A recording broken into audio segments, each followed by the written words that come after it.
देखिए, आज करप्शन का मुद्दा था। सुबह ही जब हमने असेंबली में पहुंचे तो हमने बताया कि जो नौशहरा में एक करप्शन का मुद्दा बाहर आया है, उस पे सरकार जवाबदेही तय करे।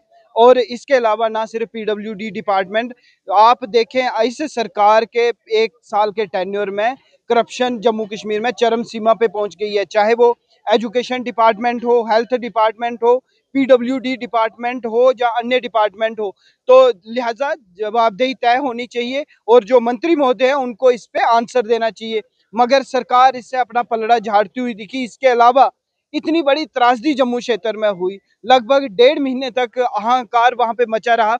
मगर इस सरकार का ना वहां पे कोई मंत्री, ना वहां सीएम उस एरिया में हमें दिखा। और आज भी हमारे लोग जो हैं वो बाहर खुले आसमान के नीचे सोने के लिए बेबस है।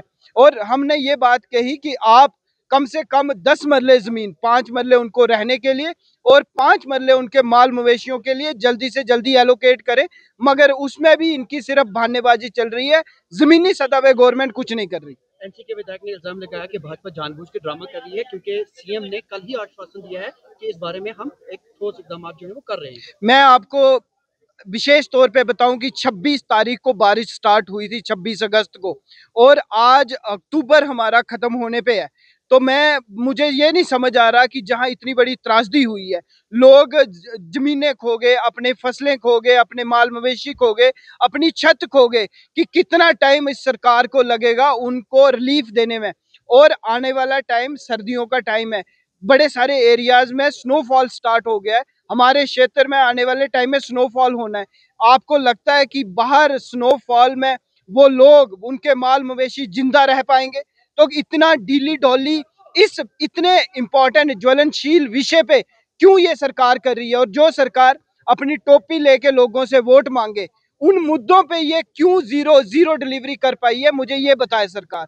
और जब भाजपा के विधायक अपनी बात रखने की कोशिश करते हैं, असेंबली में खड़े होते हैं, एजिटेट करते हैं, और उनको मार्शल आउट किया जाता है, ताकि जो पब्लिक के नुमाइंदे हैं वो क्या लोगों की बात नहीं कर सकते? लेकिन स्पीकर ने तो बोला था कि आपको वक्फे सिफर के बाद हम बात करने का मौका देंगे। स्पीकर महोदय पहले दिन से ऐसा बोल रहे हैं, मगर स्पीकर महोदय की नजर भारतीय जनता पार्टी वाली साइड नहीं पड़ती है। क्योंकि हमें मैं 4 दिन से उठ रहा हूं और 4 दिन से कोशिश कर रहे हैं कि हम अपनी असेंबली कॉन्स्टिट्यूएंसी की बात रख पाए। मेरा दूर दराज का क्षेत्र डुड्डू बसंतगढ़ का क्षेत्र है, जहां आप देखो आए दिन एनकाउंटर हो रहे हैं। टेररिज्म से लोग परेशान हैं, लोग माइग्रेट होने पे मजबूर हैं। वहां बिजली, पानी, मोबाइल नेटवर्क, रोड कनेक्टिविटी बिल्कुल नहीं है। मगर इन मुद्दों पे कब बात होगी अगर पब्लिक के नुमाइंदे, उनको ही मार्शल आउट किया जाएगा?